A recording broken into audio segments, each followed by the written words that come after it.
여러분, 나방과 나비의 차이점을 혹시 아십니까? 생물학적으로 볼 때는 활동하는 시간, 그다음 더듬이의 모양, 앉는 자세, 먹이 등 그런 여러 가지 뚜렷한 차이가 있다고 합니다. 하지만 우리 사람 편에 보면 가장 큰 차이는 나비는 우리가 좋아하고 나방은 싫어한다가 아닐까 싶습니다. 길을 가다가 나비를 만나면 감탄사를 날리며 사랑스러운 그 눈으로 그들의 날갯짓을 쳐다봅니다. 하지만 나방이 어디서 나타나면 비명을 지르고 내쫓습니다. 어쩌다 가까이 가는 일이 있다면 그거는 죽이려고 달겨들 때뿐입니다. 나비 같은 반가운 자리가 있는가 하면 나방같이 쫓아내고 싶은, 나에게 오지 않았으면 하는 자리가 있습니다. 불러만 준다면 언제든 가고 싶은 매력적인 자리, 또 제발 나는 아니었으면 불러도 어떻게든 핑계를 대고 피하고 싶은 나방 같은 자리가 있습니다. 그런데 막상 가보면 나비인 줄 알았는데 나방 같은 자리가 있고, 나방인 줄 알고 억지로 어쩔 수 없이 가봤는데 너무나 멋있는 사랑스러운 나비 같은, 실체를 보니 나비였구나 하는 자리가 있습니다. 창세기는 모두 50장으로 되어 있습니다. 이 50장을 단 두 단락으로 나눈다면 여러분 어디서 나눌 것 같습니까? 창세기를 단 둘로 나눈다면 1장부터 11장 끝까지, 그리고 12장부터 나머지까지 이렇게 크게 두 단락으로 나눕니다. 그만큼 아브라함이란 인물의 등장이 매우 중요한 의미를 가집니다. 믿음의 조상이라는 이름답게 그는 우리 모든 그리스도인이 가야 할 길을 먼저 보여주는 그런 인물입니다. 하나님은 아브라함을 부르시면서 새로운 출발을, 새로운 시작을 하십니다. 아브라함을 통해 하나님이 사람을 어떻게 하나님의 사람으로 만들어 가시는지를 친히 보여주기로 작정하셨습니다. 우리는 지난주 피조물로서의 출생, 우리가 이 땅에 온 것이 하나님의 첫 번째 부르심임을 배웠습니다. 그리고 그리스도인으로서의 부르심이야말로 참 생명으로의 부르심임을 함께 나누었습니다. 하나님께서 아브라함을 부르시기 전에 그 이전에 그 인류가 오랫동안 어떤 상태였는지를 보여주는 장면이 있는데 바로 그 앞장인 창세기 11장입니다. 11장의 바벨탑 사건입니다. 여러분, 하나가 된다는 것은 참 너무 좋은 것입니다. 하지만 잘못된 하나는 비극의 뿌리가 됩니다. 악은 연합하는 성향이 있습니다. 사람들은 죄를 지을 때 혼자 짓지 않고 누군가를 끌어들이곤 합니다. 하나 되면 참 좋은 틀이 될 수 있지만 내용에 따라 멸망으로 가는 연합이 되기도 합니다. 바벨탑이 바로 그런 경우입니다. 당시 인류는 하나가 되어 하나님을 대적하는 일에 하나가 됩니다. 하나님의 자리에까지 도달하겠다는 하나님을 향한 도전장을 내건 것입니다. 여러분, 우리 바벨탑 사건의 현장을 한번 상상해 볼까요? 바벨탑 사건은 매우 주도적이고 진취적인 현장이지 않았을까 싶습니다. 우리 바벨탑 사건이 기록된 창세기 11장 1절에서 4절, 주보에도 실었고 여러분의 성경으로 보셔도 좋습니다. 창세기 11장 1절에서 4절 우리 함께 읽으시겠습니다. 온 땅의 언어가 하나요, 평지를 만나 거기에 거류하며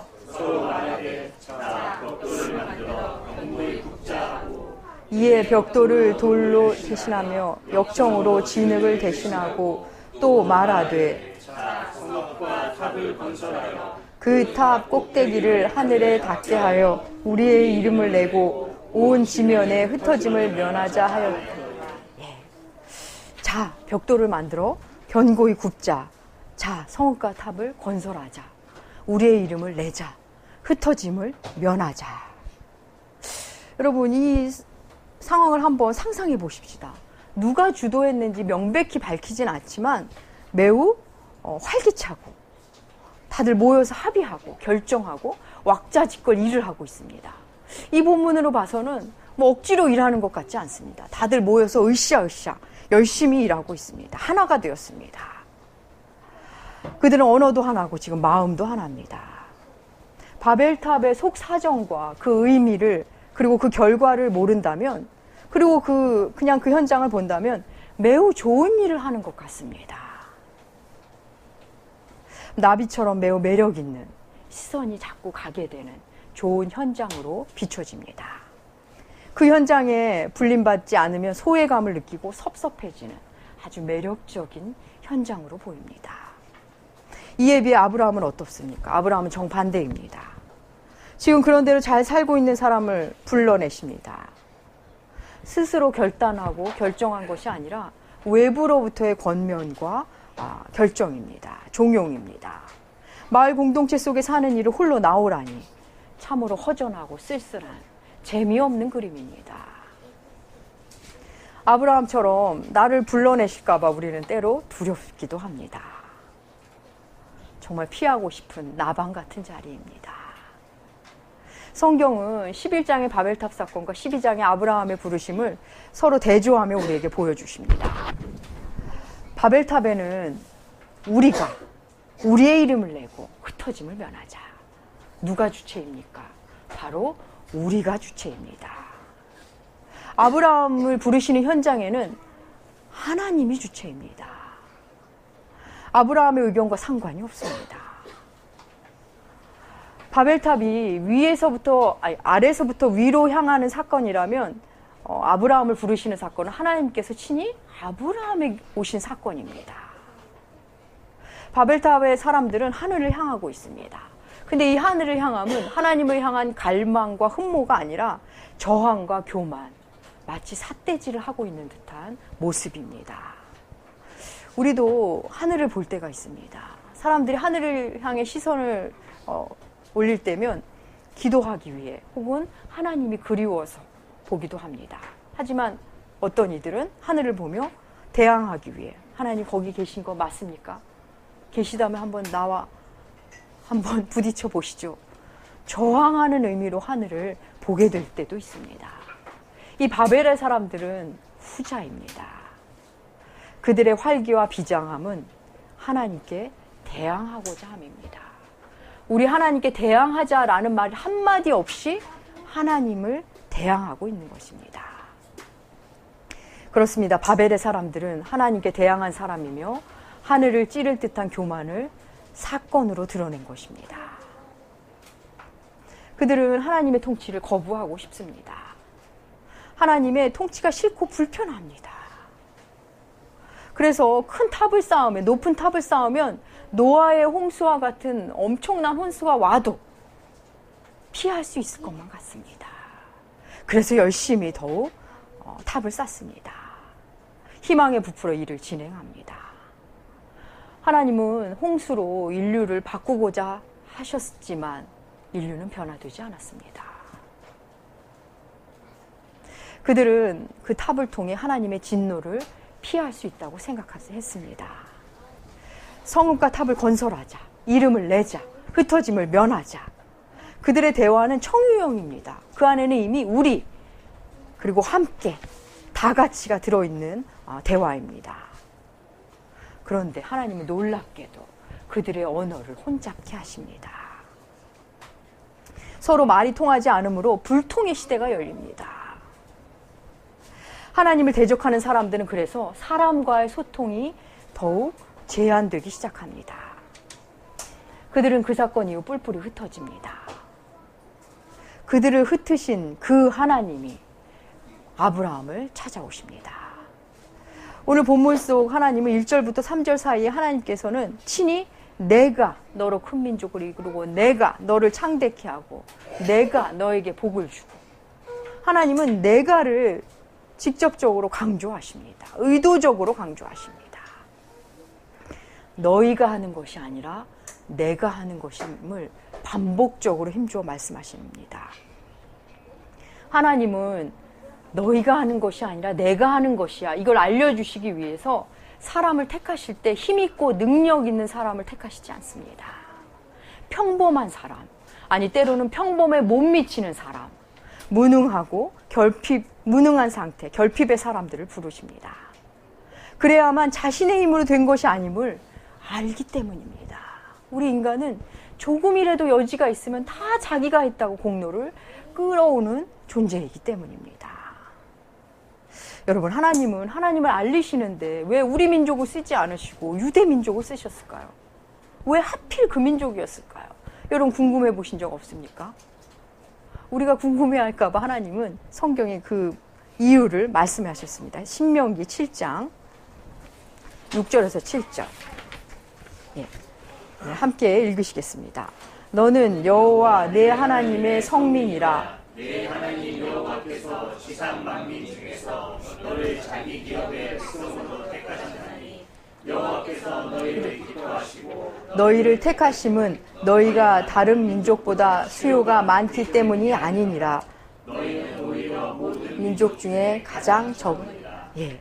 하나님은 이스라엘이 대단해서 잠재력이 있어서 택한 것이 아니라 수요가 적어서는 약해서라는 말을 다 담고 있는 것입니다.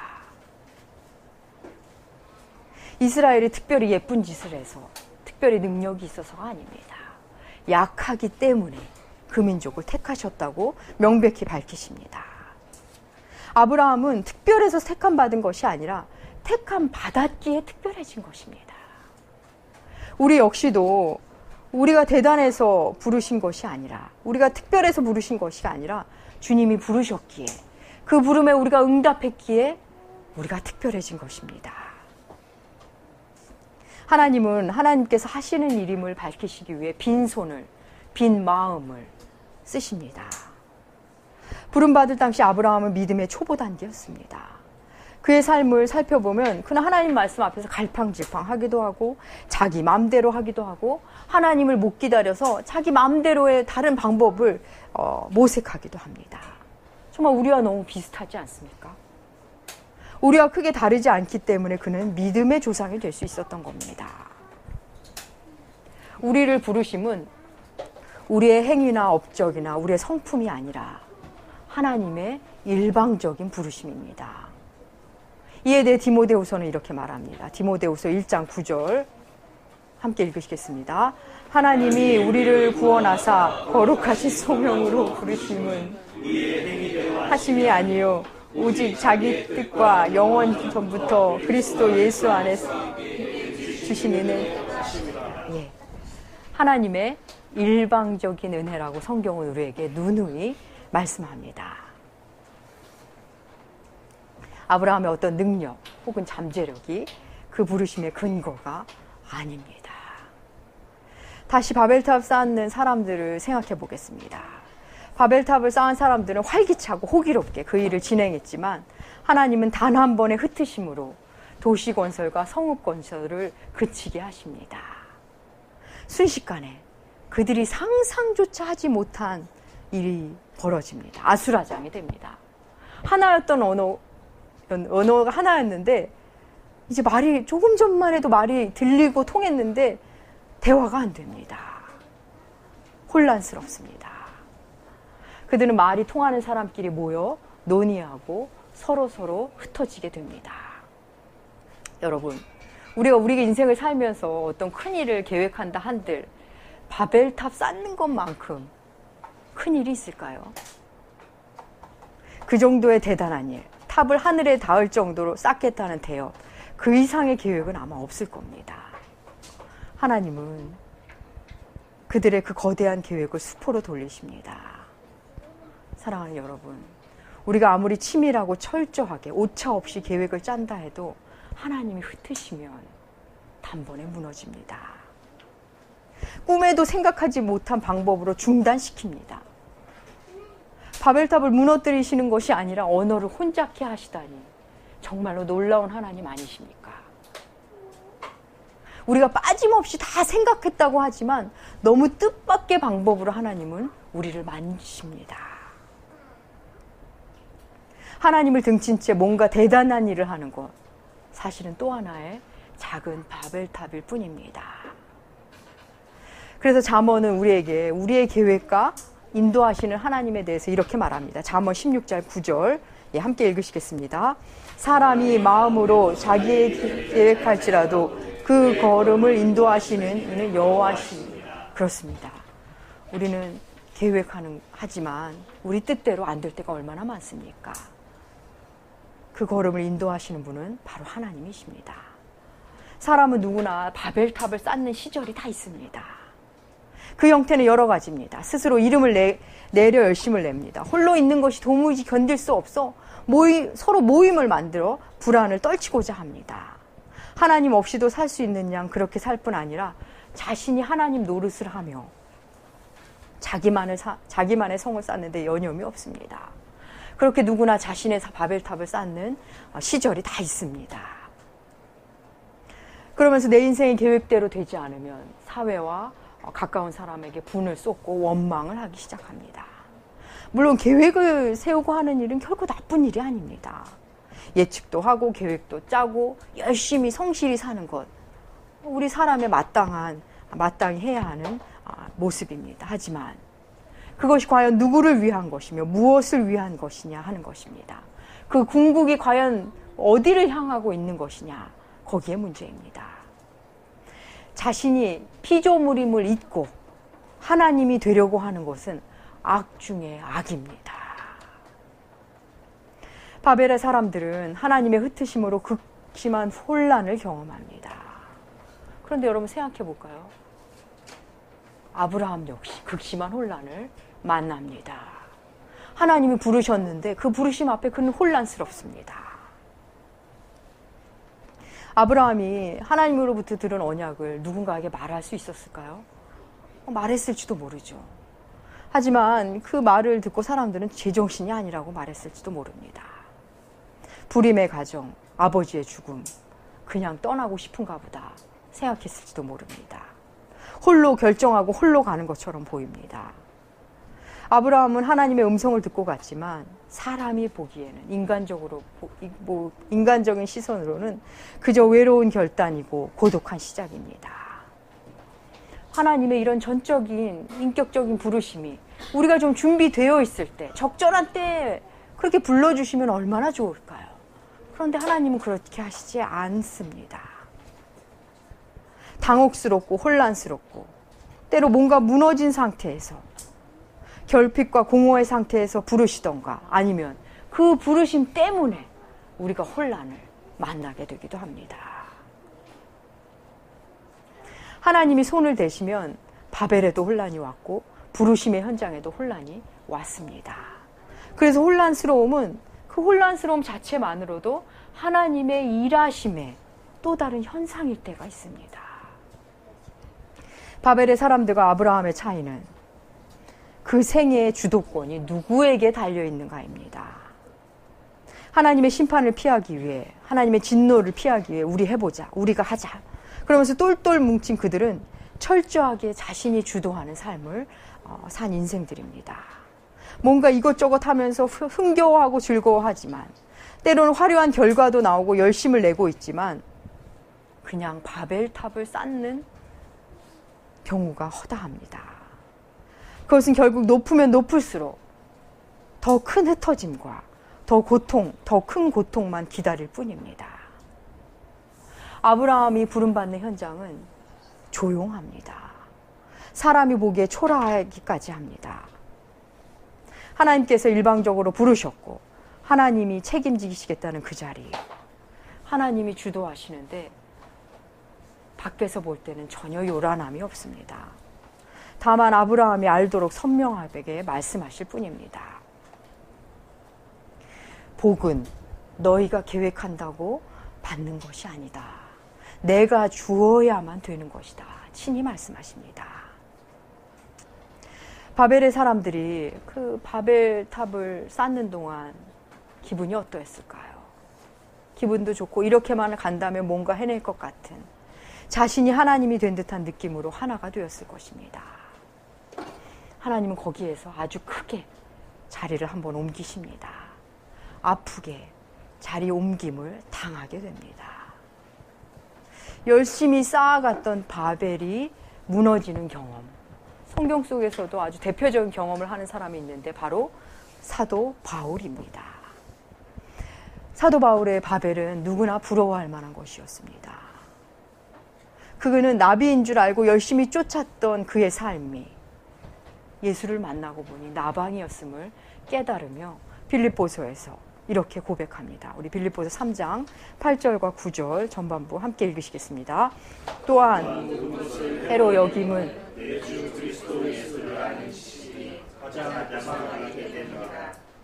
그를 위하여 모든 것을